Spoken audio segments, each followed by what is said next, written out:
भारी बारिश के कारण बराकर एवं दामोदर नदी के बढ़ते जलस्तर को ध्यान में रख डीवीसी माइथन डैम से 12 क्यूसेक एवं पंचेत डैम से 36,000 क्यूसेक पानी निचले इलाकों की ओर छोड़ा गया, जिसके बाद राज्य के निचले इलाकों में प्रशासन अलर्ट पर है।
राहुल तिवारी की रिपोर्ट, पीवीटीवी न्यूज। पश्चिम बंगाल आसनसोल कल्याणपुर हाउसिंग इलाके में स्थित बारिश के पानी से उफनती नूनिया नदी में डूबी पुलिया को पार करने के दौरान एक कार व कार में सवार कार चालक देखते ही देखते नदी के तेज बहाव में बह गए। मौके पर मौजूद लोगों की अगर माने तो उन्होंने उस शख्स को मना किया कि वह नदी में डूबे पुल को पार ना करे। नदी में पानी का बहाव बहुत ज्यादा है, इसके बावजूद उस कार चालक लोगों की एक बात नहीं सुनी और वह नदी में डूबे पुल को पार करने के लिए नदी की वह तेज धाराओं की ओर आगे बढ़ गया और देखते ही देखते वह नदी की तेज धाराओं में बह गया। मौके पर मौजूद कुछ लोगों ने नदी की तेज धाराओं में बह रही कार की वीडियो बना ली और सोशल मीडिया पर वायरल कर दिया।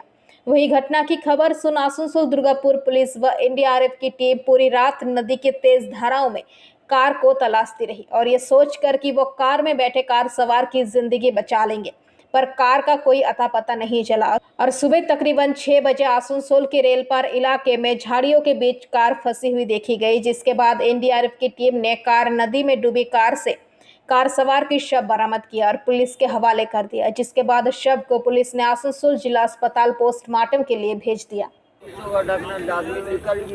निकल रहा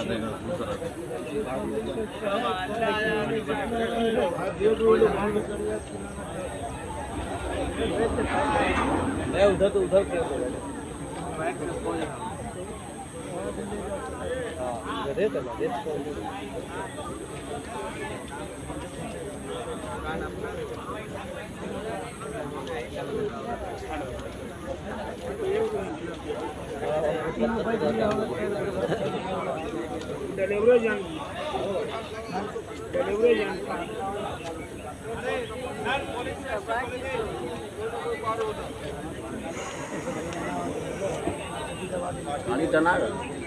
गाड़ी अभी नहीं निकल सकेगा, थोड़ा कम टाने लो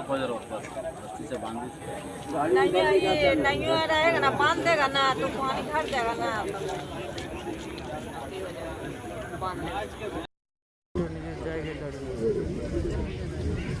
এখানে কিছু আছে না, এখানে পেটে কিছু পাথর মাথর কিছু আছে।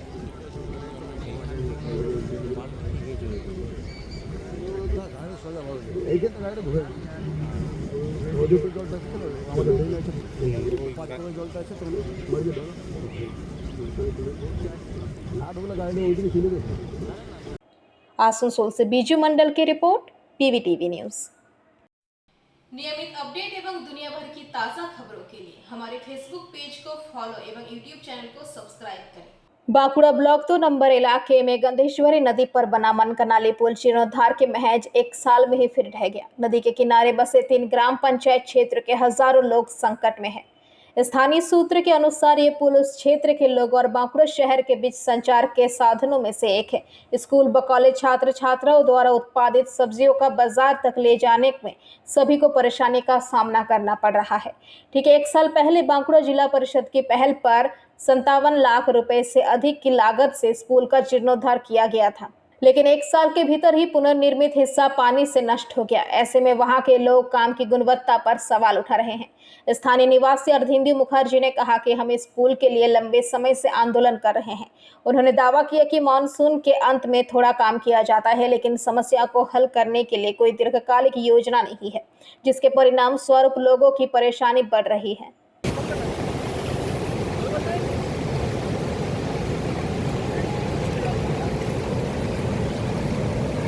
এই হচ্ছে দুর্গম অবস্থা। কাটমানি বাবা এটা প্রায় কোটি খানেক টাকার খরচা। গত বছর করেছি, এই বছর মারবো। 1 কোটি টাকার জমি এটা পয়সা খাওয়ার দাও। যত এই এলাকার যত তৃণমূলের নেতা আছে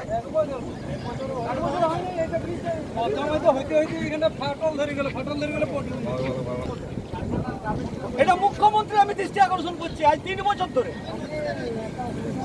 3 বছর ধরে কোথা থেকে স্যাংশন দিলে তো স্যাংশনটা হবে। আমার লাইন হচ্ছে বছরে 7 লাখ টাকা, মুড়ি খেতে কুলে যায় এত বড় বিধানসভা।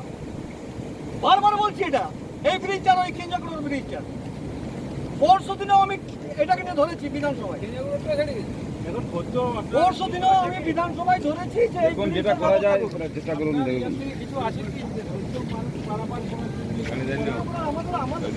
গন্ধেশ্বরী নদী আমি বারবার দৃষ্টি আকর্ষণ করেছি যে এটাকে ফ্লাইওভার বানিয়ে দেওয়া হোক। একবার খরচা করুন। এলাকার জনগণ প্রায় 50টা এই গ্রাম, প্রতিনিয়ত 50,000 লোকের মানুষের যাওয়া আসা, শহরের সাথে যোগাযোগ আজ বিচ্ছিন্ন হয়ে গেল। আমি এটা গত পরশু দিন বলেছি, আমাকে এক্সিকিউটিভ ইঞ্জিনিয়ার ফোন করেছে, আমি বিধানসভায় রয়েছি, ভাই বিকাশ আছে, আমি তাকে বললাম এই যে আমার বন্ধু এদিকে এসো, একে আমি ফোন করে বলছি ভাই ওখানে ইঞ্জিনিয়ার সাহেব যাবে, তুমি ওখানে গিয়ে একটু লক্ষ্য রাখো এবং পরিস্থিতি দেখাবে যে ব্রিজটা প্রয়োজন আছে কি না। আমি এখান থেকে মাননীয় পূর্ত মন্ত্রী আমাদের বিধানসভা তাকে আমি দৃষ্টি আকর্ষণ করছি, আপনি এটা দেখুন। আর এই যে কয়েক কোটি টাকা করে খরচা হচ্ছে, কয়েক লাখ টাকা করে যে খরচা হচ্ছে, এটা একেবারে কাটমানি হয়ে পকেটে চলে যাচ্ছে নেতাদের। আমি এর বিরুদ্ধে, আমিও তো একজন বিধায়ক, আমার লড়াইয়ের কাজ হয়, যেখানে 3 লক্ষ টাকা 3.5 লক্ষ টাকা দিয়ে ভয় করছি, দেখার মতো কাজ হচ্ছে, সামনে দাঁড়িয়ে কাজ করছি, না খাওয়াঙ্গা না খেলে দোঙ্গা। এই পন্থা যদি এই সরকার না নেয় তাহলে পুরো আর 5-7 বছর পর, আমি কালকে একটা রেজুলেশনে বলেছি যে কংগ্রেস যেমন দেউলিয়া করেছিল, ঠিক এই সরকার পশ্চিমবাংলাকে দেউলিয়া করবে। জনগণের ট্যাক্সের টাকা, এই টাকাটা কারণ না, এটা আমার জেলা পরিষদের কাজ আমাদের এখানে হচ্ছে, তাহলে আমাদের অঞ্চলের দুর্ভোগ হবে না তো কাদের হবে? জানিয়েছেন? বারবার জানানো হয়েছে, বারবার গতবার জানানো হয়েছিল বলে আজকে রিপেয়ার হয়েছিল, তো এই রিপেয়ারের নিদর্শন রিপেয়ারি অংশটাই তো ভেঙে গেছে। যতটুকু অংশ রিপেয়ার হয়েছে ততটুকু ভেঙেছে, যতটা পুরনো আছে সেটার মধ্যে কিচ্ছু হয়নি। ওই দিকের গার্ডওয়াল যেটা দেওয়া হয়েছিল সেটাকে উনিয়ে চলে গেছে, এইদিকে ব্রিজের মাঝের অংশটা ভেঙে দিয়েছে। এই হচ্ছে আমাদের উন্নয়ন। কতটা সমস্যার সম্মুখীন হতে হচ্ছে? পুরো এলাকার মানুষ সম্মুখীন, তারা বাঁকুড়ে কাজে যেতে পারছে না, যারা সবজি চাষ করছে তারা সবজি নিয়ে পরে বাজারে যেতে পারছে না, স্কুল কলেজ। बांकुड़ा से अनूप रॉय की रिपोर्ट पीवीटीवी न्यूज। नियमित अपडेट एवं दुनिया भर की ताज़ा खबरों के लिए हमारे फेसबुक पेज को फॉलो एवं यूट्यूब चैनल को सब्सक्राइब करें। लगातार बारिश के कारण द्वारका नदी, जिसे बाबला नदी कहा जाता है, इस नदी के ऊपर बना लोहे का पुल एक हिस्सा बह गया है। 2 दिनों से भारी बारिश हो रही है, जिसके कारण द्वारका नदी में जलस्तर बढ़ गया है और परिणाम स्वरूप सौंज पर मल्लालपुर तक ग्रामीण के सड़क पार करने के लिए द्वारका नदी पर बना लोहे के पुल का एक हिस्सा शुक्रवार शाम बह गया। इस पुल से मुख्य रूप से ताइकेदा सौंज कोट के लोग आवागमन करते हैं। दूसरे गांव के लोग भी इस पुल के माध्यम से आसानी से मल्लारपुर जा सकते हैं। वहीं नदी का जलस्तर बढ़ने से इस इलाके में स्थित एक लकड़ी का पुल भी डूब गया है, जिससे नदी के दोनों तरफ के लोगों को दिक्कतों का सामना करना पड़ रहा है।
Bureau report PVTV news.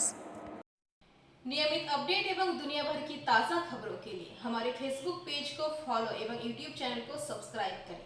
दक्षिण बंगाल में तेज बारिश के कारण कई जगहों पर बाढ़ जैसी स्थिति उत्पन्न हो गई है। दुर्गापुर में 12 घंटे की बारिश के कारण खेल के मैदान तालाब में तब्दील हो गए हैं, जबकि स्कूलों में बेंच और टेबल पानी में डूबे हुए हैं। वहीं विभिन्न वार्डों में हजारों लोग पानी में फंसे हुए हैं।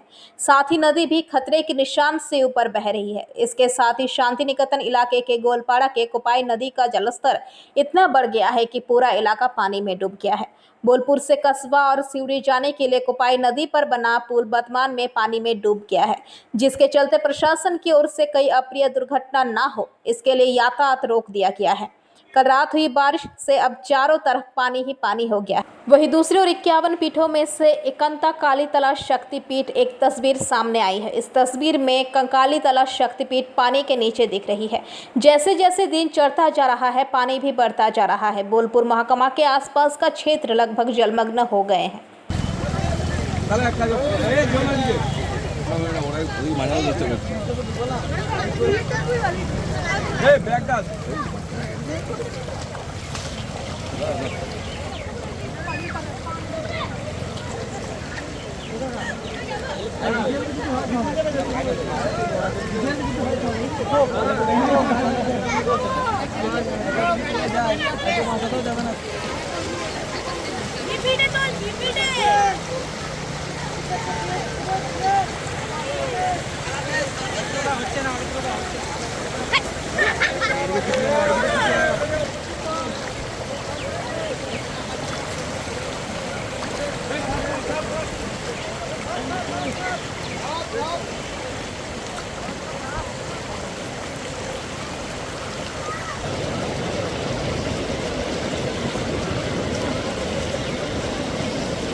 Bureau report PVTV news. नियमित अपडेट एवं दुनिया भर की ताज़ा खबरों के लिए हमारे फेसबुक पेज को फॉलो एवं यूट्यूब चैनल को सब्सक्राइब करें। রানীগঞ্জ শহরের এনএসবি রোডে অবস্থিত সুসজ্জিত এবং মনোরম পরিবেশে অতিথিদের পরিষেবার জন্য তৈরি অতিথি in hotel and restaurant. Hotel অতিথি ইন পরিষেবায় থাকছে অত্যাধুনিক সুবিধাযুক্ত এসি রুম। অতিথি ইনে পকেট ফ্রেন্ডলিতে আপনি পাবেন single and double bedroom. Festival সিজনে থাকছে স্পেশাল ডিসকাউন্ট। তাই উৎসবে অনুষ্ঠানের যে কোনো দিন পাশেই পাবেন হোটেল অতিথি in, metro plaza, NSB road, Raniganj, Muthoot finance building. যোগাযোগ করুন এই নাম্বারে 7872933666 এবং 9434133666। आसनसोल में प्रतिभाओं की कोई कमी नहीं है, जरूरत है तो बस उन्हें दर्शाने की। आसनसोल के अरविंद दुकानिया, अंतरा पासवान सहित कई तारक बेहद प्रतिभाशाली हैं, लेकिन आसनसोल में विश्व स्तर के स्विमिंग पूल के अभाव में उनकी प्रतिभा सही तरीके से निखर नहीं पा रही है। आज अरविंद दुकानिया के पिता अभिषेक दुकानिया अपने बेटे अरविंद दुकानिया और एक तेरा अंतरा पासवान और खिलाड़ियों के कोच राजीव मंडल साथ मेयर विधान उपाध्याय से मिलने पहुंचे। इस बारे में अरविंद दुकानिया के पिता अभिषेक दुकानिया ने बताया कि आज मेयर से मिलकर उन्होंने आसनसोल में विश्व स्तर के 50 मीटर स्विमिंग पूल के लिए आग्रह किया। अभिषेक दुकानिया ने कहा कि विश्व स्तर पर 50 मीटर के स्विमिंग पूल में ही सभी प्रतिभागियों होती है। अभिषेक दुकानिया ने कहा कि विश्व स्तर पर 50 मीटर के स्विमिंग पूल में ही सभी प्रतियोगिताएं होती हैं, लेकिन आसनसोल में सिर्फ 25 मीटर लंबा स्विमिंग पूल है। इस वजह से जब आसनसोल के खिलाड़ी विश्व स्तर पर प्रतियोगिता में हिस्सा लेने जाते हैं तो बहुत जल्दी थक जाते हैं। इस वजह से आज मेयर से अनुरोध किया गया है कि आसनसोल में 50 मीटर लंबे स्विमिंग पूल का इंतजाम किया जाए। আমরা এসেছিলাম এখানে 18, 19, 20 আমরা আমাদের আসানসোল সুইমিং পুল থেকে আমরা 6 জনকে নিয়ে গেছিলাম স্টেট চ্যাম্পিয়নশিপ, যেটা হয়েছিল বালিগঞ্জে। তারই সার্টিফিকেট ডিস্ট্রিবিউশনের জন্য আমাদের ছেলেমেয়েরা এসেছিল এখানে।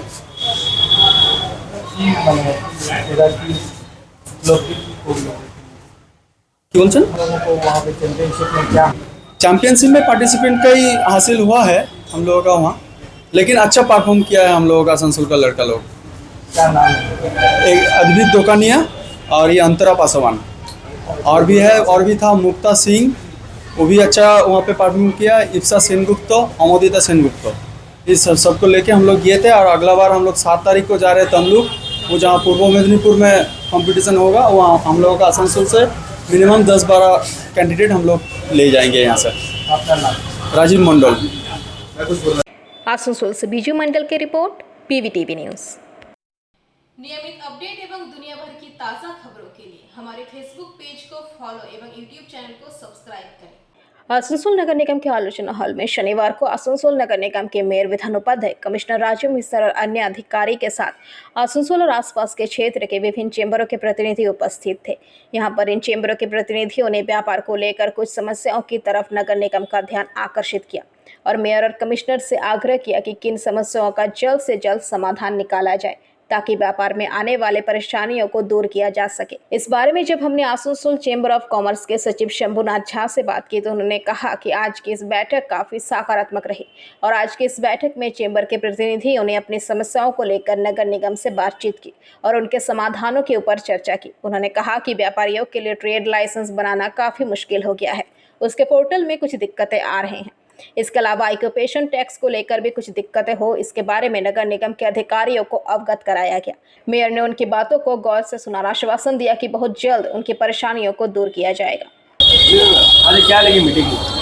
आज नगर निगम मेयर साहब और कमिश्नर साहब ने एक मीटिंग सारे चेम्बरों को लेकर बुलाए थे। यहाँ पर खास करके सभी चेम्बरों से एजेंडा मांगा गया था, तो मैं आसनसोल चेंबर ऑफ कॉमर्स की तरफ से उनको कई एजेंडा दिया जिस पर उन्होंने आज चर्चा की। खास करके हम लोगों का ट्रेड लाइसेंस नहीं बन पा रहा है, उसका पोर्टल बहुत दिनों से बंद है, उस पर चर्चा हुई और उसका जो सॉल्यूशन होना चाहिए उस पर उन्होंने आज हम लोगों को बताया है कि किस तरह से उसका निवारण किया जाएगा। साथ ही साथ जो ऑक्युपाइड टैक्स होता है, ऑक्युपाइड टैक्स लेकर जो हमारा व्यवसायियों का ट्रेड लाइसेंस बनता है उस पर भी बातें हुई और आज का मीटिंग बहुत ही अच्छा रहा। और ख़ास करके सभी चेम्बर के तरफ से कुछ न कुछ अपना जो है प्रॉपर्टी टैक्स हो या ट्रेड लाइसेंस हो या शहर के साफ़ सफाई के लिए चर्चा हुई, उस पर बहुत ही अच्छा मेयर साहब और कमिश्नर साहब ने बताया है और आशा करते हैं आने वाले दिनों में जो असुविधा है उसको दूर किया जाएगा। आसनसोल से बीजू मंडल की रिपोर्ट, पीवीटीवी न्यूज़। नियमित अपडेट एवं दुनिया भर की ताज़ा खबरों के लिए हमारे फेसबुक पेज को फॉलो एवं यूट्यूब चैनल को सब्सक्राइब करें। पाइप ढहने के काम कर रहे मजदूर की मौत, मृतक के परिवार को काम और मुआवजे की मांग को लेकर शव छोड़ विरोध प्रदर्शन। काकसरबास उद्योग तालुक में भारी उत्साह है। मृतक मजदूर का नाम चिदाम दास है, जो बांसकोपा इलाके का रहने वाला है। शुक्रवार की रात चिंदबाबू बांसकोपा शिल्प तालुक में एक निजी स्टील फैक्ट्री में पाइप हटाने का काम कर रहे थे, तभी ऊपर से पाइप गिरने से वह गंभीर रूप से घायल गए हैं। चिंदबाबू बांसकोपा शिल्पा तालुक में एक निजी स्टील फैक्ट्री में पाइप हटाने का काम कर रहे थे, तभी ऊपर से पाइप गिरने से वह गंभीर रूप से घायल हो गए। खबर सुनते स्थानीय लोग आक्रोशित होकर फैक्ट्री का मुख्य द्वार बंद कर दिया। चिदाम बाबू को गंभीर हालत में जब दुर्गापुर उप जिला अस्पताल ले जाया गया तो डॉक्टरों ने उन्हें मृत घोषित कर दिया। वहीं शनिवार दोपहर मुआवजे की मांग को लेकर तृणमूल श्रमिक संगठन के नेताओं समेत स्थानीय निवासियों ने फैक्ट्री गेट के सामने शव को रखकर जबरदस्त विरोध प्रदर्शन शुरू कर दिया।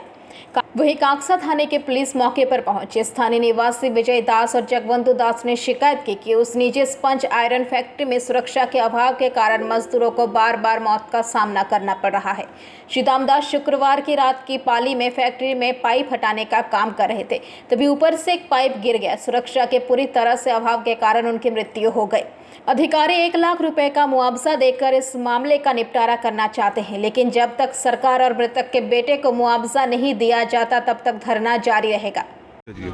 চিদাম দাস বলে একজন ডিআইপিতে কর্মরত অবস্থায় কাল রাত 2টোর সময় প্ল্যান্ট অ্যাক্সিডেন্টে মারা যায়। তারপর আমরা ম্যানেজমেন্টকে বারংবার বলার পর যে ওনার পরিবারকে ক্ষতিপূরণ দেওয়ার জন্য অনুরোধ করি, ওনারা ক্ষতিপূরণ দিতে রাজি নয়। তাই আমরা বাধ্য হয়ে গ্রামবাসী এবং ইউনিয়নের পক্ষ থেকে আমরা গ্রাম এসে গেটে বডি নিয়ে এসেছি। এখন কি বলছে কারখানা কর্তৃপক্ষ? এখন যিনি এসছেন এই জেরে মাননীয় অশোক সিং, উনি বলছেন যে আমি কথা বলছি, এখনো পর্যন্ত সলিউশন কিছু করেনি। দাবি মানা না হলে আপনারা আন্দোলন চালিয়ে যাবেন? এটা চলবে রবিবার, যতক্ষণ না এর সলিউশন হচ্ছে ততক্ষণ থাকবে। কি নাম আপনার নাম? আমার নাম বিজয়। আপনারা জানেন গতকাল রাত্রে সিদাম দাস বাসকোবা গ্রামে স্থায়ী বাসিন্দা, ইনি বালাজি ডিআইবিতে কাজ করতেন। কাজ করা চলাকালীন ডিআইবি যে বড় বড় পাইপ ওনার মাথায় পড়ে স্পট ডেথ। এখন বাসকোবা গ্রামে সিদাম দাসের পরিবার জয় বালাজি কর্তৃপক্ষের কাছে ক্ষতিপূরণ চাইছে। এখন কি মানছে ক্ষতিপূরণ দিতে? আমরা বালাজি কর্তৃপক্ষের সঙ্গে আলোচনা করেছি। মমতা বন্দ্যোপাধ্যায়, অভিষেক বন্দ্যোপাধ্যায় বরাবর শ্রমিকদের পাশে ছিল, শ্রমিকদের পাশে আছে। আপনারা জানেন আমাদের ভিএসপি কারখানায় কয়েকদিন আগে একটা শ্রমিক চাপা পড়ে গেছিলেন, সেখানে তৃণমূল কংগ্রেস এবং মমতা বন্দ্যোপাধ্যায়, অভিষেক বন্দ্যোপাধ্যায়ের নির্দেশে 16.5 লাখ টাকা পেয়েছেন। তো আমরা আশা করছি যে জয় বালাজি কর্তৃপক্ষ পরিবারের সাথে থাকবে, না হলে কিন্তু আমাদের বৃহত্তর আন্দোলন চলবে। মানে একে ঠিকা শ্রমিক ছিল? পার্মানেন্ট শ্রমিক ছিল। ঠিক আছে, আপনার নাম? জগবন্ধু দাস। दुर्गापुर से निमाई दास की रिपोर्ट, पीवीटीवी न्यूज। नियमित अपडेट एवं दुनिया भर की ताज़ा खबरों के लिए हमारे फेसबुक पेज को फॉलो एवं यूट्यूब चैनल को सब्सक्राइब करें।